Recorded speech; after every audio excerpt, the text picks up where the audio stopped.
Good evening. This is a Tradesight educational recap. I wanted to talk a little bit about some of the action in the market this last week. It was a short week with the MLK holiday, and we did have a couple of interesting things happen. So with a lot of the earnings that we saw, we had Apple's earnings come out. Apple was the big disappointment. Apple obviously weights heavily on the NASDAQ stock market. We've been talking about a gap fill on Apple back to $420, which I'll show you in a few minutes. But first of all, let's talk about the impact that Apple had on the futures, the NASDAQ futures side, and how our powerful Tradesight Comber tool, which we use on an intraday basis, especially on the 5-minute chart, to spot highs and lows in the markets, or at least sometimes turning points, sometimes stall out points in the market. We're going to show you that on the futures themselves, and then also talk about some of the stocks this week that used the Comber in a variety of ways. Again, a lot of people are finding this tool to be one of the most powerful in the market in terms of pointing to key turning points. So let's take a look at the NASDAQ futures. This is 5-minute bars on the NASDAQ futures the day after the Apple earnings. So the market gets a big drop. Obviously, Apple weights very heavily on the NASDAQ futures side. It's in the NASDAQ index, biggest stock there. So it's going to have an impact. Even though other stocks were gapping up from their earnings, Apple brings the NASDAQ futures down heavily that morning. And you can see with this gap, this is 3 bars in, so this is 15 minutes into the market. And I'm just going to play the day forward here, and we're going to talk about what happened. So here is the beginning, as we're moving up here, the beginning of our 9-bar setup phase to the upside. Now this is a reversal from the market's gap down. And again, Apple's not doing necessarily quite as well at this point as the market itself was, but let's just see how this plays out. So we get 6, 7, 8, and remember, 9 bars is going to be the key bar. And there's our sound alert. That's the point where the initial setup phase is complete. We start to do a count, the Comber count. Those are going to be the pink numbers that you see on your screen. Those use a different look-back methodology, but the key here is when we get to a 13, if we get to a 13 here, that would indicate a sell signal on the NASDAQ after this move back up from the gap. Now, if you don't get to the 13, you may start a new count, either up or down on the setup phase. If you don't get to the 13, that signal may never produce. But there are a very key signal that does come out of this day, and I think it's really important to watch this because the Comber is especially effective, not sort of in flat markets. I mean, it's possible to get a Comber buy or sell signal on a stock that's barely doing anything for the day, and really it's more powerful on the days where there's big energy in the stock or in the market. And so in this case, you're talking about the NASDAQ futures on the day where they gap down heavily, a gap down 40 points or so. That's a lot of energy in the market that day. So let's take a look at how it plays out. And again, you can see there's your 6. And we're trying to set up something new in either direction here. So far, there's your 7. Okay.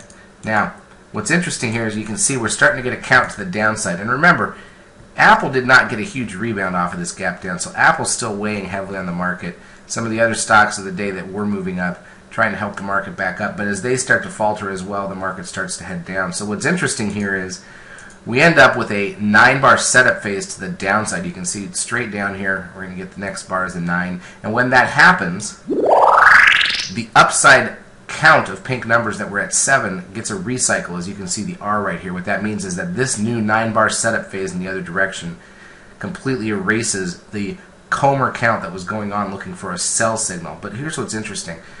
You did have the big gap down. You do have a lot weighing on the market. Now we've got a downside count underway, and let's see what that leads to. And you can see this turns into kind of a bigger, more powerful move as well. So as this move is a little more powerful to the downside, and again, here's your 8 and your 9 on the Comber. Okay, but what's interesting here, small bounce, that's fine, no problem. Here's your 10. There's your 11. Now this will be your 12, and sure enough, look what happens here. And again, not only is this a big energy day in the market, right? But it's also a big move down that we got in the middle of the day. Okay? So this is the type of setup where you're going to really expect that the signal that you're going to get off of the Comber tool, especially on the 5-minute chart, is going to be really relevant. Okay? And there it is. There's your 13. And that's the buy signal. That's why you get the little green arrow. Okay? Now let's take a look at what this turns into. And let me remind you also, this is a futures chart. Okay? You also are going to see stuff like this on stocks, and you're going to see stuff like this on forex. It works the same on all asset classes. But take a look at what happens from here, not just for the rest of the day, but keep in mind, even though Apple continued to be weak the next 2 days, this is on Thursday, and so you still had Friday left, and I'll slide this chart a little bit so we don't lose the action we've already seen. Okay, But as we head towards the end of the day, look at that. That is a move up off of the low that we found exactly off of that Comber. Now, the next day begins. This is Friday now. Okay, next day begins, and again, we're still heading up. And I think this is really significant, is that if I just sort of now fast forward through the rest of the week, the last part of Friday, what we end up with is that the low of this whole energy move for the rest of the session was that 13 Comber count. Okay. And I think that's pretty telling and fascinating, that when you get those big energy moves, they're very, very meaningful to the market. Okay, very meaningful to the market, and this is where we closed out on Friday. So again, a 13 buy signal after the gap down, a little bit of a bounce, then the market rolls over again. That kind of energy gives you a buy signal, and you'll notice, look at all the volume right at that 13 buy signal there. So that's good for the rest of the week. Now let's take a look at a couple. All right, now this may seem a little counterintuitive, but let me show you Amazon. This is starting exactly where Apple gapped down. This is Thursday's open in the market. Okay, Amazon gapped up a little and shot up a lot. Okay, following that open. So let's take a look at what that means to the market. But the reason I'm pointing this out is because at this point you're in a real high energy point for the market, as I mentioned. A lot of stuff going on. Earnings season is very different. We had a video last week about the core 8 days of earnings and what they mean. And it's just a very different environment. It's all about the news. It's all about the earnings. It's all about what the funds are doing going forward once they've seen and heard what they have out of the conference calls for these earnings. There's a lot of decisions made about buying and selling for the next quarter right here on these days. So it's a very different environment because it's so heavily weighted to the stocks that the stocks that just announced. All right, so let's take a look at how this Amazon played out. And I'm doing this for a reason, obviously. So we did get a little pullback on this. Okay, and that's fine off of this high energy move. But what I think is more interesting is I'm going to take us straight into the next day, because again, Amazon was very strong through this whole move, and a lot of the sound alerts you hear is that this tool can be set to tell you a lot of key turning points that are going on in the market. These are minor turning points. But what we're looking for here is, once again, some sign of a 13 off the Comber. And take a look at this one here. So we've got a 9-bar setup right here to the upside. The Comber count starts, it's the pink numbers. It carries into Friday. We're on bar 7 right out of the gate. This will be bar 8. Okay, now here's what's interesting. Remember, the market's got a ton of energy right here. We just got a recycle and a new 9-bar setup. Market's got a ton of energy from all that's going on in the market these days. And take a look at this. This is what I thought was so neat. One more recycle, that's fine. 9-bar setup, new Comber count underway. More energy pushing higher in Amazon. Now keep in mind what we saw a minute ago with the NASDAQ. The NASDAQ market bottoming, and again heavily weighted toward Apple on Thursday with that 13-bar Comber buy signal. Okay, and ever since then the market has been pushing up. And look at what Amazon's done.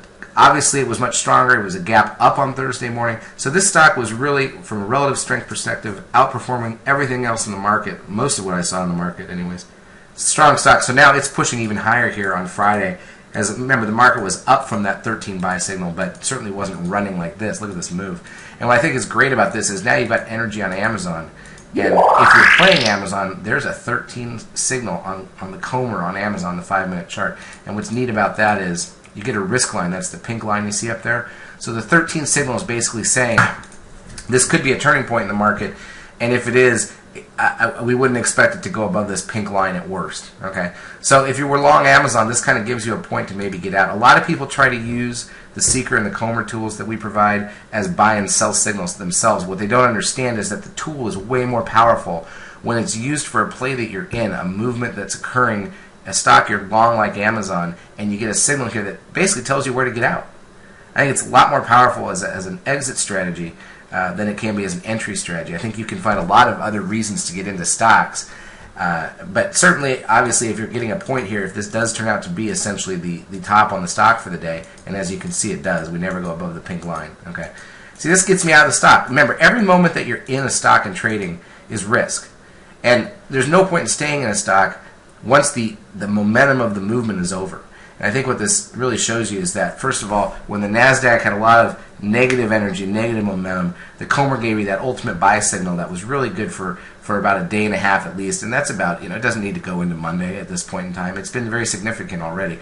And then if you're using that and you're long some stocks, you're buying the higher relative strength stocks on breakouts, and you're trying to figure out how to get where to get out of them ultimately, I think this tool can give you some really good exit points like this on the Amazon and other stocks today. It's really a nice tool from a variety of